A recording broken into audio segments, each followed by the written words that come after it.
ایک بھائی نے سوال کیا ہے کہ کیا پیریڈز یعنی کہ حیض کے دوران عورت موبائل فون پر قرآن کریم کی تلاوت کر سکتی ہے یا نہیں کر سکتی؟ دیکھیں، گزارش یہ ہے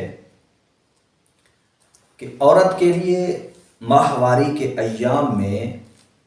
قرآن کریم کو چھونا اور دیکھ کر یا بغیر دیکھے قرآن کریم کی تلاوت کرنا جائز نہیں ہے۔ البتہ قرآن کریم کی وہ آیات کریمہ کہ جو بطور دعا کے بھی استعمال ہوتی ہیں، تو ان آیات کریمہ کو بنیت ذکر یا بنیت دعا وہ پڑھ سکتی ہے، جس طرح کہ بسم اللہ الرحمن الرحیم یہ آیت بھی ہے اور دعا بھی ہے۔ یا ربنا آتنا فی الدنیا حسنۃ وفی الآخرۃ حسنۃ وقنا عذاب النار یہ دعا بھی ہے، یا اور جتنے بھی آیات کریمہ جو بطور دعا کے استعمال ہوتی ہیں انہیں بنیت دعا پڑھ سکتی ہے۔ لیکن قرآن کریم کی تلاوت چاہے وہ موبائل پر ہو یا قرآن کریم پر ہو یا زبانی ہو، تلاوت کرنا اس کے لیے جائز نہیں ہے۔ عام طور پہ ہماری جو مائیں بہنیں معلمات ہیں، پڑھانے والی ہیں، ان کی طرف سے یہ سوال آتا ہے کہ پھر وہ ان ایام کے اندر اپنی کلاس میں اپنے بچوں کو کیسے پڑھائیں؟ تو اس کا طریقہ کار یہ ہے کہ جب وہ ان ایام سے گزر رہی ہوں تو اپنی کلاس میں وہ بیٹھ سکتی ہے اور وہاں وہ اپنی کو نگران بٹھائیں، یعنی جو کلاس میں سے سمجھدار بچی ہے، پڑھی لکھی جاننے والی ہے، اس کو اپنا نگران بٹھائیں۔ یہ اپنے بچیوں کی تلاوت کو سنیں، جب کہیں بتانے کی ضرورت پڑے یا آگے سبق دینے کی ضرورت پڑے تو وہ جو ساتھ میں بیٹھی ہوئی نگران بچی ہے وہ ان کو آگے بتائے،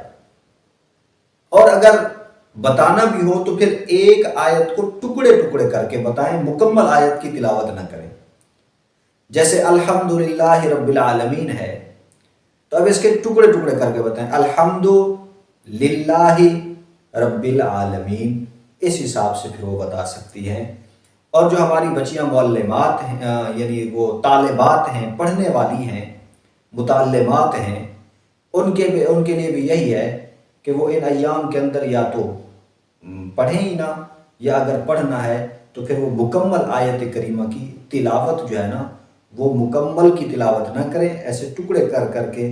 تھوڑا تھوڑا کر کر کے ان کو پڑھیں۔ اس حساب سے وہ اپنے ان دنوں سے گزریں اور پھر آگے جس وقت یہ ایام ختم ہو جائے تو پھر اپنی ترتیب کے ساتھ تعلیم کو جاری رکھیں۔ اس کے علاوہ زبان انسان کی ہمیشہ پاک رہتی ہے، ایام ماہواری ہوں یا دوسرے ایام ہوں، انسان کو ذکر اللہ میں مصروف ہونا چاہیے۔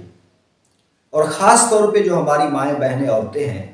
جب یہ ایام آتے ہیں تو چونکہ وہ اس میں نماز تلاوت یہ کام نہیں کرتی تو انہیں چاہیے کہ ذکر اللہ سے اپنی زبان کو ہر وقت تر و تازہ رکھیں، اپنی زبان پہ اللہ کا ذکر جاری رکھیں، اور خصوصاً جو اوقات عبادت ہیں جیسے نماز کے اوقات ہیں، ان میں تو وہ اپنا مستقل عادت بنائیں کہ ان اوقات میں ذکر کرتی رہیں، تاکہ ان کی عادت رہے، جب یہ ایام ختم ہو تو پھر وہ اپنے معمولات میں شروع ہو جائیں۔ اللہ پاک عمل کرنے کی توفیق عطا فرمائے۔